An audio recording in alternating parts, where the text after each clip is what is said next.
Merci beaucoup. Bonjour à tous.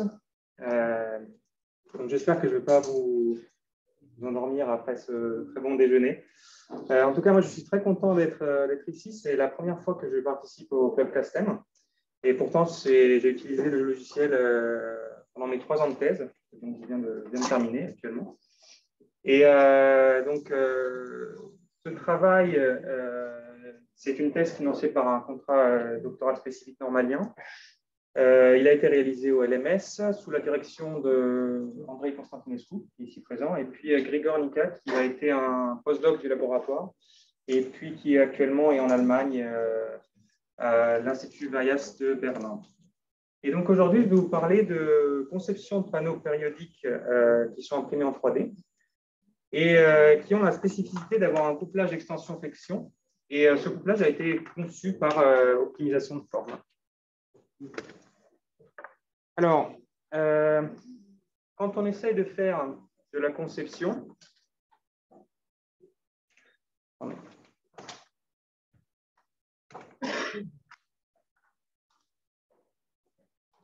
OK. Quand on pense à un cycle de conception, j'ai décomposé le process en 3 étapes. Donc, tout d'abord, on va avoir une étape de conception, on va définir la forme de l'objet que l'on veut fabriquer. Ensuite, on va le fabriquer. Et pour valider le design, on va faire des essais expérimentaux. Et en fait, ce qu'apporte l'impression 3D dans ce cycle de conception, c'est que grâce à l'impression 3D, on a une plus grande liberté sur la définition des formes que l'on peut obtenir. Et en particulier, si on veut concevoir des panneaux, on peut intégrer une micro-architecture à l'intérieur pour dissocier un certain nombre de propriétés mécaniques des propriétés chimiques intrinsèques aux matériaux de base qui sont utilisés. Donc, on va utiliser la géométrie pour donner aux matériaux, pour donner aux panneaux un certain nombre de propriétés intéressantes. Donc, une fois que je vous présente ce spécimen que l'on a fabriqué au laboratoire par impression 3D, donc c'est un spécimen qui est fabriqué avec une imprimante PolyJet, et donc c'est un matériau qui est très souple, c'est du Tango Black. On peut définir un certain nombre de paramètres. Donc, on a tout d'abord le facteur d'échelle qui en fait définit le rapport entre la longueur caractéristique d'une cellule élémentaire avec la longueur de la pièce, la longueur caractéristique de la pièce. Et puis, il y a ce que j'appelle le rapport d'aspect de la cellule, qui n'est autre que la hauteur de mon panneau par rapport à la longueur de ma cellule. Voilà. Ensuite, je vais vous parler un instant du couplage extension-flexion. Quand on regarde dans la littérature, il y a un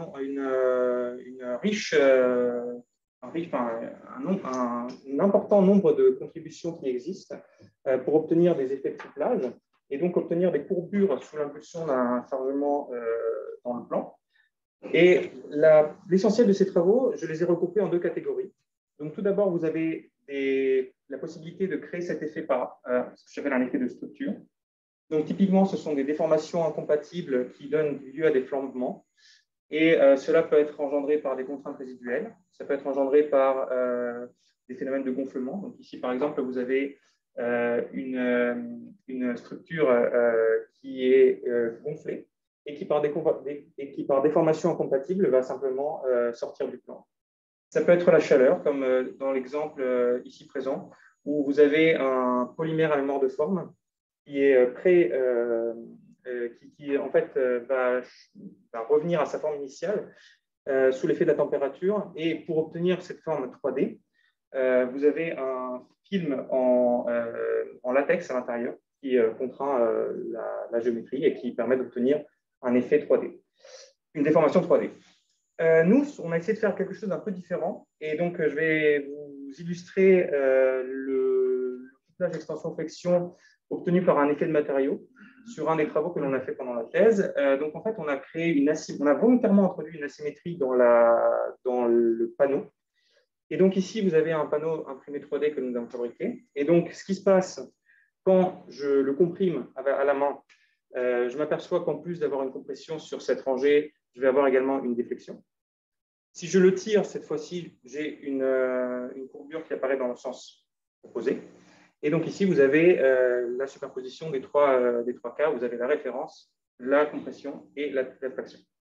Donc, ce que je vais essayer de faire, enfin, ce que je vais essayer de vous illustrer dans cet exposé, c'est comment utiliser des méthodes d'optimisation pour fabriquer des structures qui ont ce type de propriétés-là.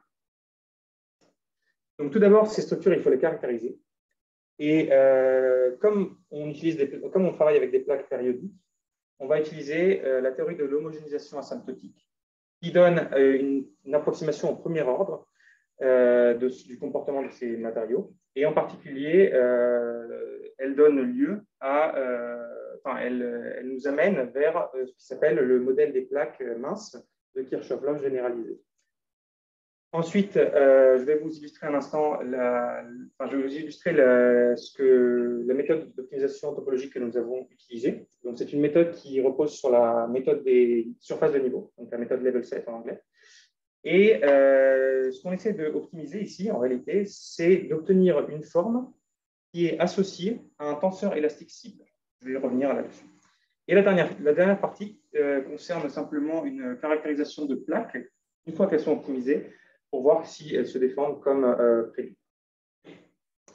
Donc, tout d'abord, je vais vous parler du procédé d'homogénéisation, en fait. Donc, quand vous avez un panneau périodique qui est composé de deux phases, vous avez une phase qui est en blanc et une phase qui est en bleu, et qui est complètement représentée par une cellule élémentaire, représentative. Vous êtes capable de définir une distribution de propriétés mécaniques sur cette cellule. Et ici, j'ai choisi un modèle très simple. Donc, c'est un modèle élastique linéaire. Il est isotrope. Évidemment, il est hétérogène parce que l'on a une différence entre la phase bleue et la phase blanche, mais il est périodique. Et donc, ici, vous avez la loi de Hooke qui relie la contrainte à la déformation par un tenseur élastique C.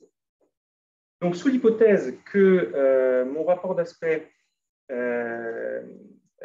qui donc relie la hauteur et la longueur est à peu près égal à 1. On est capable de dériver un modèle qui va être équivalent, donc c'est un modèle de panneau équivalent, qui va être cette fois-ci homogène, mais orthotrope. Et en plus, la spécificité ici, c'est que comme la périodicité est uniquement dans le plan, on va obtenir donc un modèle de type plaque, et c'est ce que je vous disais tout à l'heure, on va avoir un modèle de plaque de Kirchhoff-Love généralisé. Donc, dans ce modèle-ci, vous avez les contraintes dans le plan et les moments qui sont reliés aux déformations planes et aux courbures par trois tenseurs. Vous avez le tenseur A qui gère la partie dans le plan, vous avez le tenseur D qui gère la partie hors plan, et puis, plus intéressant, vous avez ce tenseur B qui gère le couplage. Soyons clairs, dans la plupart des cas, si je prends une plaque et je tire dessus, B égale à 0. C'est-à-dire que si je tire sur une plaque, il n'y a aucune flexion qui va apparaître. Par contre, dans le cas spécifique de cette étude, c'est sur ce tenseur B que je vais essayer de maximiser les valeurs. Donc, ici, vous avez une représentation de ce tenseur sous la notation de Voigt. Donc, vous avez un certain nombre de composantes qui apparaissent. Ici, certaines sont nulles parce que voilà, on a un certain nombre de symétries qui existent dans la structure. Et si vous voulez calculer ces coefficients pour une cellule donnée, en fait, vous utilisez la théorie d'homogénéisation qui vous donne des équations très claires des coefficients élastiques homogènes. Et donc ici, dans l'équation, vous avez simplement un calcul pratiquement d'énergie moyenné sur toute la cellule. Et donc, vous avez ici la distribution élastique. Ici, vous avez un champ homogène de déformation, qui est donc représenté sur l'image ici à droite, en bas. Et puis, vous avez la correction, qui est représentée par les champs de déplacement W et P, qui sont obtenus par les problèmes de cellules qui sont ici présents. À noter que dans ces problèmes de cellules, la solution recherchée et le champ test sont définis sur un espace qui est périodique. Ça veut dire que sur ma cellule, je vais imposer sur les côtés latéraux, je vais imposer la périodicité du champ de déplacement. Donc maintenant, passons un tout petit peu plus à l'implémentation de ces deux problèmes de cellules dans Castel. Donc, comme je vous ai dit, les conditions périodiques sont gérées par une relation au niveau des champs de déplacement sur les faces latérales. Donc, vous avez la face gauche et la face droite qui sont directement liées, et la face haute et basse qui sont également liées. La construction, ensuite, ce qu'il faut bien comprendre, c'est que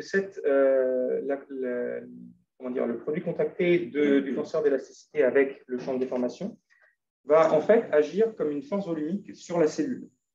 Et donc, tout d'abord, je construis mon champ de déformation avec l'opérateur Manu, et puis je passe du champ de déformation au champ de force nodale pour résoudre mon problème élastique linéaire en utilisant hélas puis B sigma.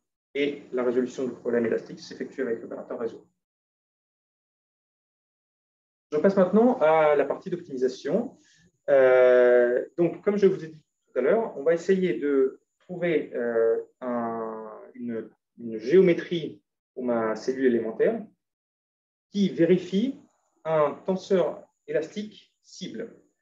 Donc, ce que vous voyez ici, C-target, c'est ce que je vais définir dans mon problème, et je vais essayer de trouver une forme qui vérifie ce tenseur élastique. Donc, comme vous voyez, il y a certaines composantes qui ne m'intéressent pas dans le contrôle de ce tenseur, et en particulier, ce sont tout ce qui est cisaillement. Je ne vais pas m'intéresser à ce problème-là, donc je vais surtout regarder la traction, la flexion et le couplage traction-flexion.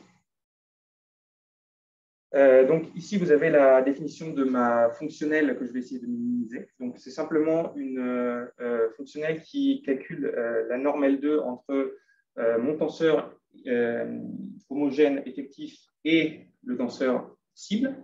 Et puis vous avez un certain nombre d'éléments qui apparaissent. Donc vous avez quelques poids pour balancer certains, parce qu'il y a certaines composantes qui sont plus intéressantes que d'autres.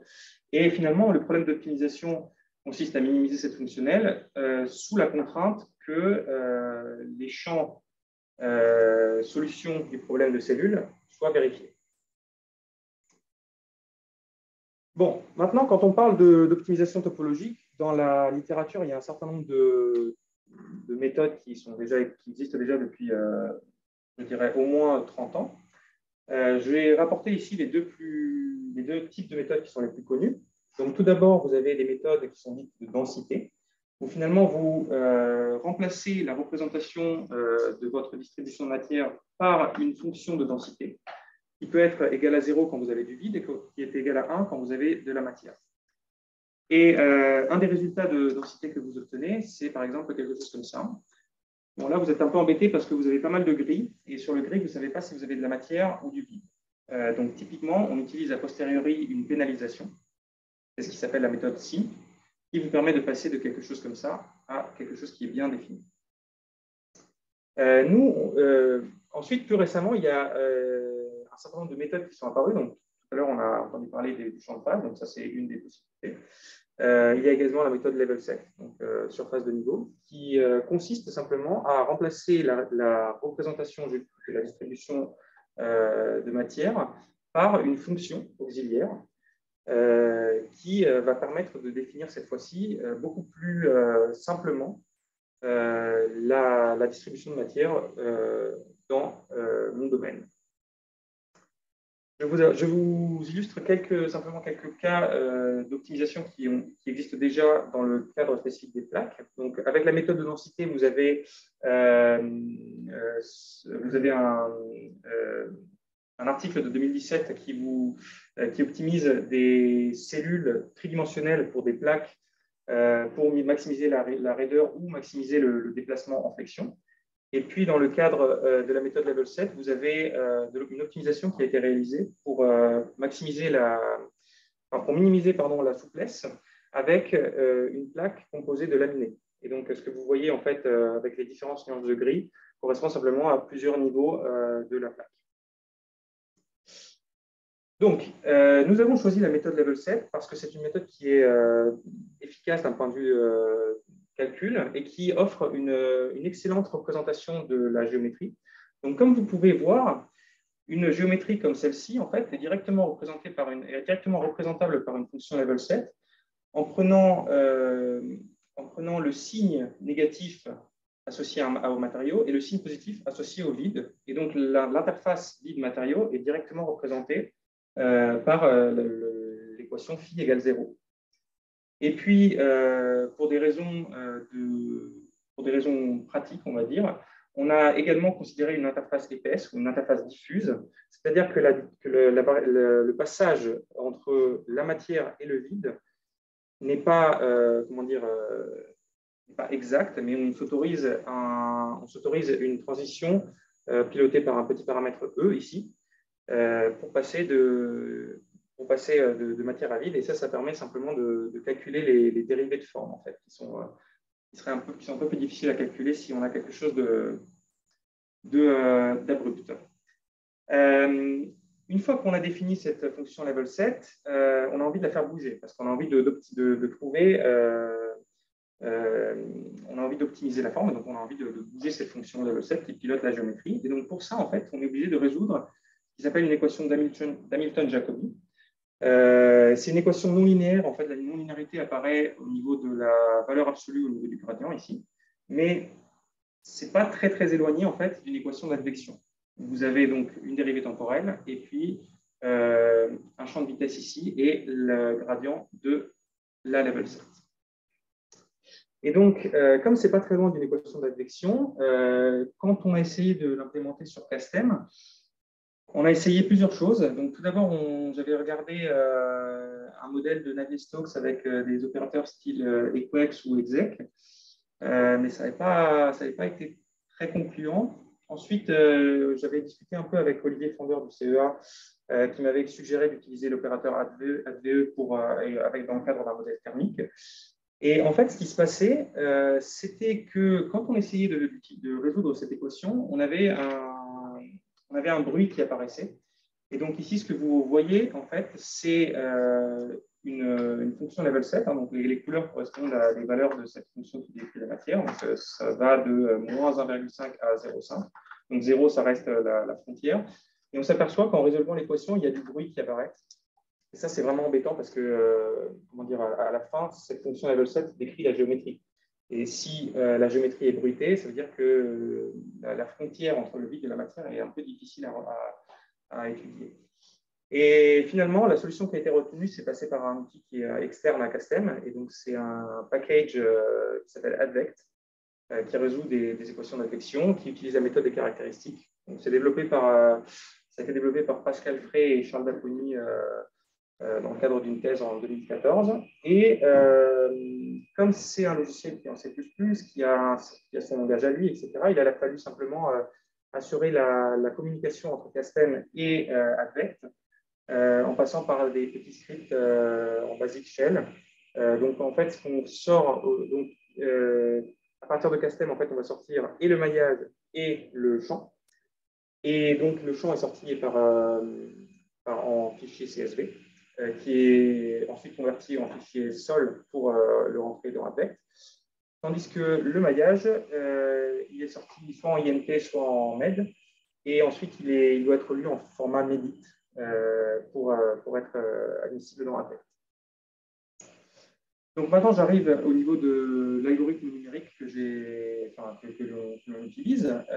Donc, c'est un algorithme de gradient. Okay.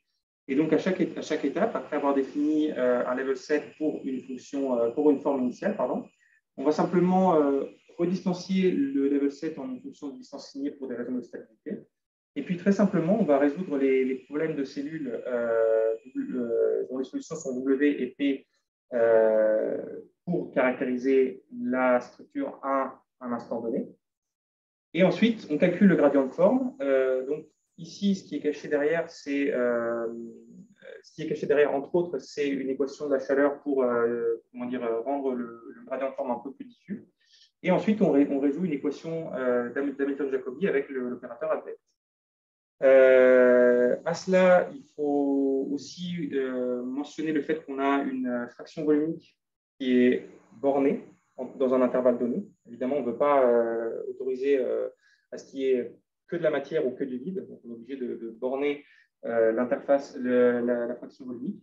Et la dernière chose, c'est que dans l'équation d'Hamilton-Jacobi, le pas de temps ici est choisi de sorte à ce que la fonctionnelle coût diminue à chaque itération. Le but, c'est qu'on se rapproche de plus en plus de l'objectif que l'on a.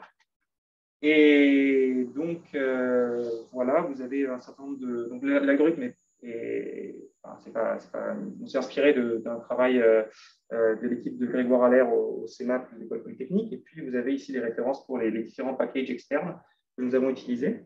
Et donc, maintenant, je vais vous montrer une petite animation d'une simulation qui devrait partir. Voilà. Donc, à noter qu'ici, nous avons une cellule élémentaire qui a un rapport d'aspect de 1/4. Donc, ça veut dire que la hauteur est 4 fois plus petite que la longueur. On a fait tourner ça sur une machine avec 62 CPU et les 66 itérations ont été accomplies en 35 minutes. Ce que je ne vous ai pas encore dit, mais qui va arriver juste après, c'est que le maillage que nous avons utilisé, c'est un maillage qui est structuré, qui est fixe dans le temps et qui comprend, donc, quand je dis 50 par 50 par 12, c'est la taille de la grille, mais effectivement, nous avons à peu près 67 000 éléments, 67 000 nœuds, pardon, et 312 000 éléments. Ce sont des tétraèdres. Et donc maintenant, ce que je vais vous montrer, c'est la forme initiale et la forme finale. Et vous avez en haut ici la comparaison entre ce que l'on a effectivement essayé d'atteindre, ce que nous avons essayé d'atteindre, et le résultat que nous avons obtenu. Donc, comme vous voyez, il y a un certain nombre d'écarts qui persistent, mais malgré tout, il y a un certain nombre de points qu'il faut souligner, qui sont assez intéressants. Donc, tout d'abord, nous avions imposé une composante transverse sur la matrice A négative, et le signe négatif a été atteint. Ce n'est pas anodin, ça veut dire que la plaque ici va se comporter avec un effet de poisson négatif. C'est-à-dire que si je tire dessus, la plaque va avoir tendance à gonfler. En ce qui concerne la matrice B, ici, qui contrôle l'effet de couplage, là, on est un peu moins content parce qu'en fait, on a perdu un ordre de grandeur entre ce que l'on attendait et ce que l'on a effectivement été capable d'atteindre. Et donc maintenant, si j'essaie de vous montrer à quoi correspond une matrice B de ce type-là, donc j'ai créé un panneau périodique en répétant simplement les cellules. Et puis, je vais faire un certain nombre de tests. Enfin, je vais faire un test de traction où je vais simplement imposer une condition de symétrie sur les deux côtés. Et puis, je vais simplement tirer ici. À noter que j'ai fait le calcul sur la structure complète et sur la structure homogène. Et donc, j'obtiens ce genre de réponse pour un chargement à 10%. Donc, pour un chargement à 10%, j'ai une sortie de plan ici qui apparaît, qui va de 0 à 0,8. Alors, il y a un certain nombre de choses que je voulais vous dire ici. C'est que pour comprendre un peu la cinématique que l'on obtient à partir du tenseur élastique de Rader, c'est assez difficile en fait. Ce qui est beaucoup plus simple, c'est de regarder le tenseur inverse, donc le tenseur de souplesse, parce que dans le tenseur de souplesse, ce que l'on met en entrée, ce sont des champs de contraintes, et en sortie, on obtient des déformations. Donc, si je mets une contrainte très simple, comme une fraction, donc ça voudrait dire 1, 0, 0, 0, 0, ici, je suis capable de voir tous les modes de déformation qui apparaissent au niveau de ma structure. Et donc ici, vous voyez que nous avons bien sûr, à petite déformation, une bicourbure, donc une courbure gaussienne qui est non nulle, qui est positive, et ça se lit également, ça se lit directement ici au niveau de la matrice de souplesse, parce que si je tire sur la direction 1, donc il faut regarder la première ligne, les deux composantes de ma matrice B sont toutes les deux négatives, et donc si je fais et donc, je comprends que la courbure va aller dans le même sens. Et donc, finalement, je sais que je vais avoir une courbure positive. Voilà. Alors, ce qu'il faut dire, c'est que ça, c'était une des premières simulations que nous avons fait. Et 50 par 50 par 12, ça va vite. C'est sympathique parce que 30 minutes pour obtenir une forme, c'est assez raisonnable. Mais on s'est demandé, est-ce qu'on peut essayer de raffiner un peu le modèle et est-ce qu'on peut peut-être essayer d'améliorer finalement les résultats de cette optimisation sur lesquels on voit qu'il y a des écarts qui persistent. Bon, alors là, je fais appel à votre aide parce que en essayant des maillages tétraèdres un tout petit peu plus élevés, en fait, il y a eu des problèmes au niveau de l'opérateur réseau. Et donc, on n'a pas été capable de caractériser, en bout de quelques itérations, en fait, on n'était plus capable de résoudre l'équation. Et je ne pense pas que ce soit un problème de mémoire. Je ne sais pas ce qui a posé problème. Bon, et donc, Par contre, avec un peu d'imagination, on est passé sur des maillages de type cube. Donc ici, vous avez les caractéristiques des nœuds et des éléments. Le petit souci, c'est que Advect, donc ce package, prend que des triangles, mais comme ce qu'il a besoin en entrée, c'est juste la fonction level set qui est définie au nœud, on peut toujours, même avec des cubes, sortir les nœuds et les repasser sur un maillage tetraèdre dans Advect et garder un maillage cubique dans Castel. Donc maintenant, je vais vous montrer un résultat que j'ai obtenu sur ce nouveau type de maillage. Donc, ce qu'on constate, c'est qu'on obtient, en utilisant un maillage structuré beaucoup plus... Enfin, on obtient des structures qui sont beaucoup plus complexes. Mais cette complexité permet nous permet d'obtenir des résultats beaucoup plus satisfaisants d'un point de vue de l'optimisation, puisque l'on voit que la matrice A est parfaitement consistante par rapport aux valeurs cibles. De même pour la matrice D. Et pour la matrice B, même s'il reste des écarts qui persistent, on arrive à gagner cet ordre de grandeur que nous n'avions pas avant. Et donc ici, on est capable d'avoir des courbures qui sont beaucoup plus importantes. À noter une petite spécificité sur cette structure. Si je regarde la première ligne de mon tenseur de souplesse, je m'aperçois qu'un des coefficients de B est positif et l'autre est négatif, ce qui veut dire que je vais avoir une forme en selle à petite déformation. Maintenant, ce qui est intéressant, c'est que si je tire dans la direction perpendiculaire, la matrice B calculée a des coefficients qui sont tous les deux négatifs. Et donc, sur ce coup-là, je vais avoir une forme en dôme. Donc, c'est assez marrant. J'ai trouvé ça assez marrant d'avoir un matériau qui a une forme en selle quand je tire dans un sens et qui a une forme de dôme quand je tire dans l'autre. Voilà, donc je vais terminer ma présentation en faisant un petit résumé de ce que j'ai fait. Donc, on a été capable de faire une optimisation de microstructure pour essayer de créer ce couplage extension-flexion. Et donc, ça a été fait sous l'hypothèse de petites déformations et d'élasticité linéaire. Donc, on a été capable de générer de nouvelles formes et d'étendre les résultats qui existent depuis assez longtemps sur l'optimisation classique des structures en 2D. Ici, on a été capable de passer à quelque chose de plaque. Et en fonction du maillage utilisé, on a été capable d'obtenir des structures qui ont un comportement élastique qui est assez proche de ce qu'on avait comme cible. Et dans les perspectives, je dirais que un des points que l'on va essayer d'aborder, c'est de faire cette optimisation sans prendre en compte l'interface diffuse, qui, à mon sens, est l'origine des écarts qui persistent. Parce que quand vous avez un maillage qui est grossier et que vous définissez une interface diffuse, vous êtes obligé de la définir sur plusieurs éléments. Et si le maillage est très grossier, votre interface prend vraiment une place prépondérante dans la fraction volumique de la cellule. Et donc, en passant à une interface fine, on espère améliorer ces résultats. Sur ce, je vous remercie pour votre attention et je suis prêt à répondre à toutes vos questions.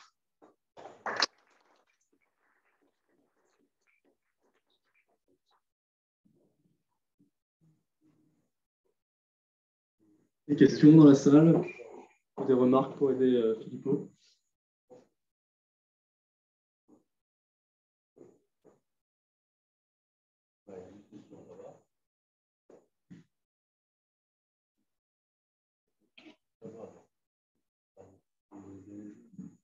Merci pour ta présentation. La première photo que tu nous as montrée d'une structure imprimée, elle avait une structure plutôt 2D. Ou en tout cas, j'avais l'impression qu'elle était assez 2D, 3D.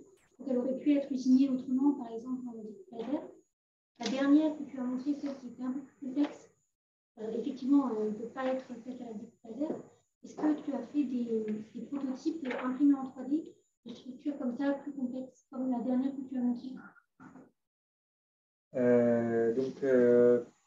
J'ai montré deux exemples. Le tout dernier, je ne l'ai pas imprimé, mais le premier, je l'ai imprimé parce que la géométrie était suffisamment simple.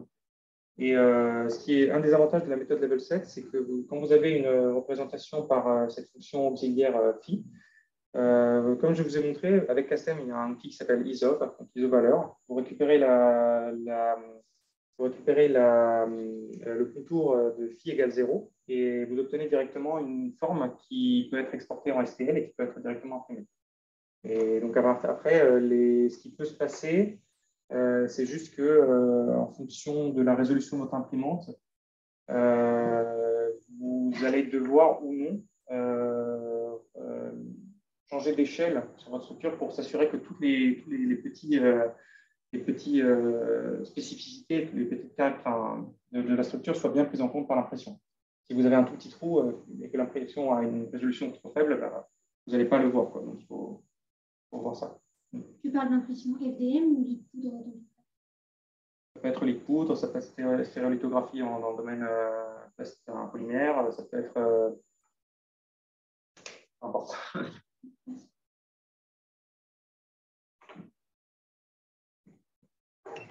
J'ai une question qui rejoint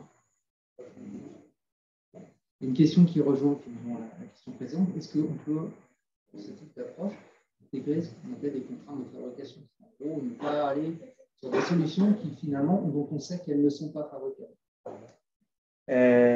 C'est possible, c'est possible. C'est pas quelque chose que j'ai eu le temps d'explorer dans ma thèse. C'est quelque chose que j'aurais probablement le temps de vous explorer pendant mon postdoc. Et je connais des gens qui ont effectivement travaillé sur cette question-là pour des procédés beaucoup plus contraignants que l'impression 3D. C'est-à-dire qu'on veut mouler une pièce, par exemple, on veut que certaines barres ou poutres soient suffisamment grandes pour que le puisse passer. Et donc, oui, c'est tout à fait possible.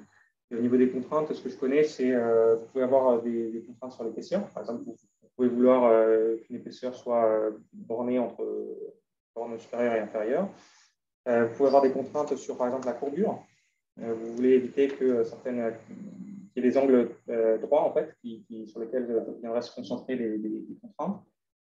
Donc oui, c'est tout à fait possible de prendre ça en compte dans ce genre de code.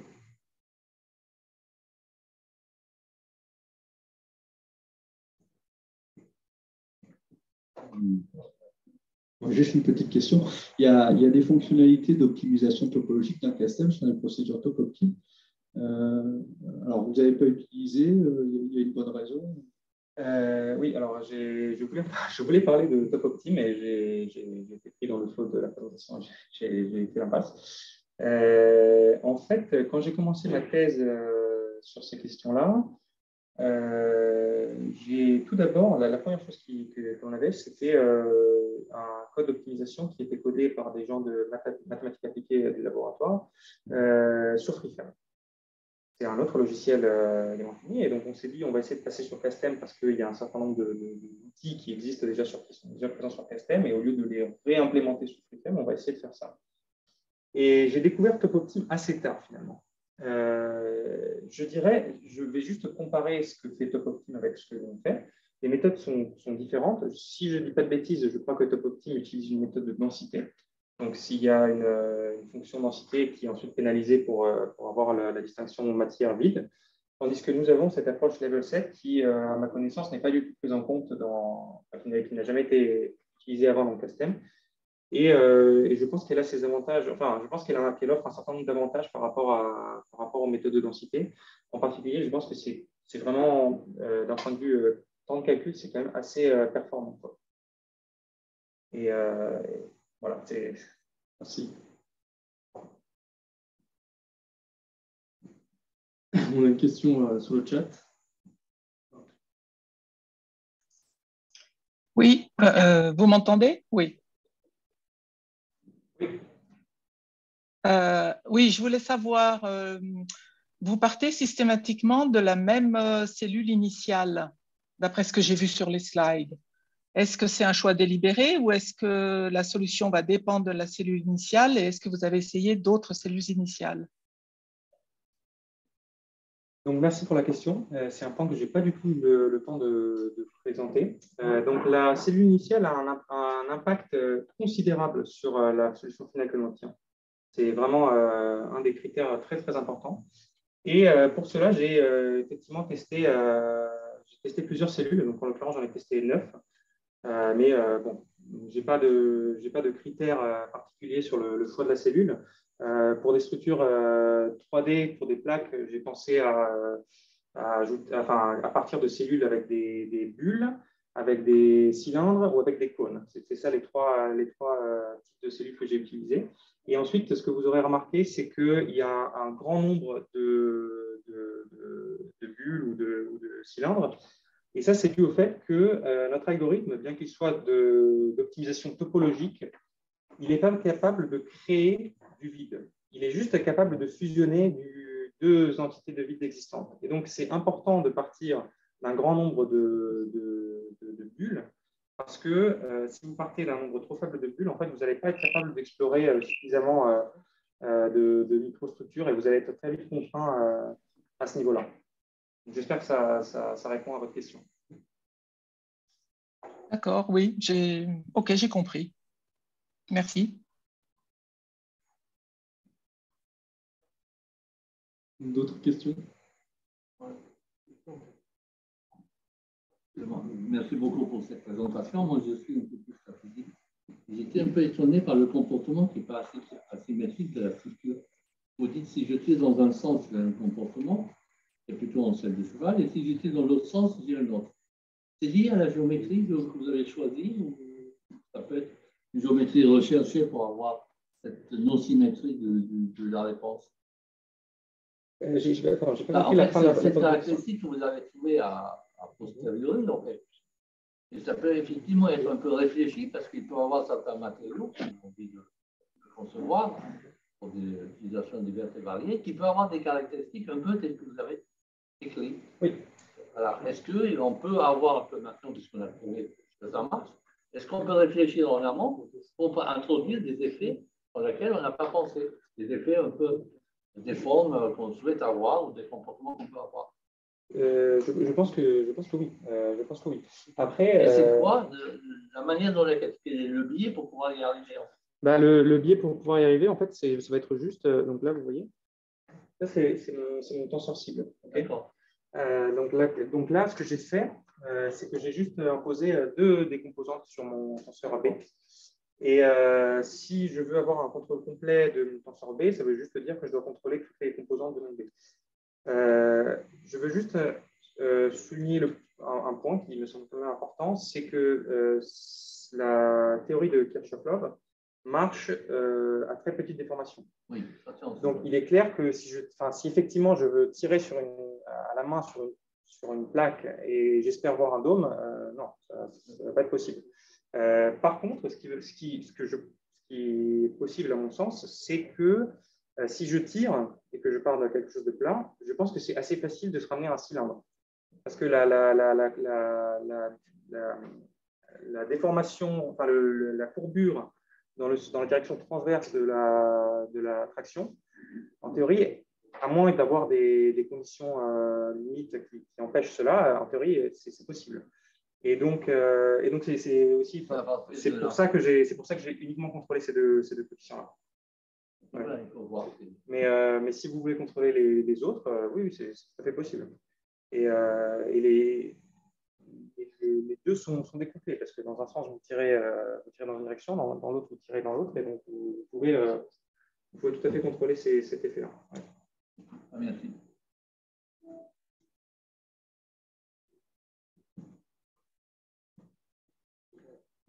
On va passer à l'exposé suivant. On peut encore remercier Filippo, Magali.